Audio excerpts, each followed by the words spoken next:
Hi friends, this is Celeste from Finger Play Studio. We're getting ready for our Anchor Summer Shirt Knit Along by Petite Knit. If you haven't gotten your copy yet, go on Ravelry and download your pattern.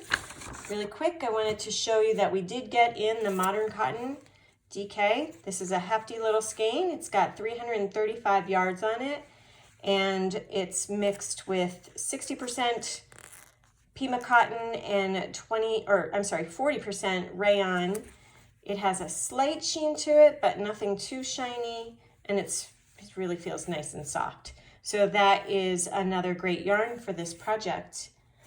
What I really wanted to talk to you today about is swatching, and I know I'm guilty of it too. Nobody likes swatching. We all want to get right into it, but I'm going to ask you to slow down on your start for this sweater, and you will thank me for it later.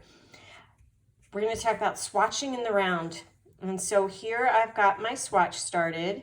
And when I swatch in the round, this is what it looks like in the back, because when we are knitting in the round, we are never purling. So it's helpful to swatch the same way. Sometimes your gauge can be tighter when you're knitting in the round than it would be normally.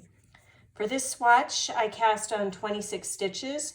The gauge on the pattern says 20 stitches to 4 inches. I never cast on exactly what the gauge says. You want to have some more stitches because your end stitches are not a good measure of your gauge. And when you do measure for gauge, you're going to measure right in the middle. So I've been knitting for a little bit, but I wanted to show you. Make sure you're on your size 6 needles and not your 4s. And I've reached the end of my row for my knitting, and I will just slide the whole swatch back over so that I can start at the beginning of the round.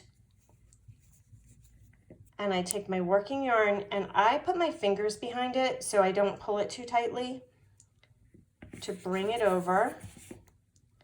And then you just attach it just like normal and just knit across. This is a small swatch. You want to go longer because as you knit, it's not so much to give you your row gauge, which is helpful, but it also, your gauge changes as you relax and you keep knitting more. So then I wanted to show you what we do after. Now I would probably bind this off, but just for demonstration purposes, I'm just going to show you. Pull the needle out or bind off.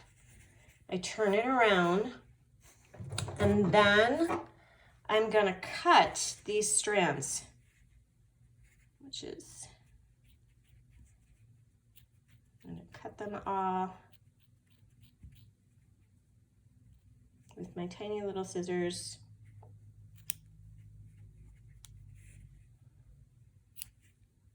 And that's going to let my swatch relax. At this point, you may want to hand wash it and then lay it flat, and you'll lay it out and measure your gauge. I like to use a metal ruler, and so you just count each of your stitches per inch there, and that's it. So I would suggest as soon as you get your yarn, do a little swatch. And then for our next video, I'm going to talk to you about casting on. Until then, happy knitting!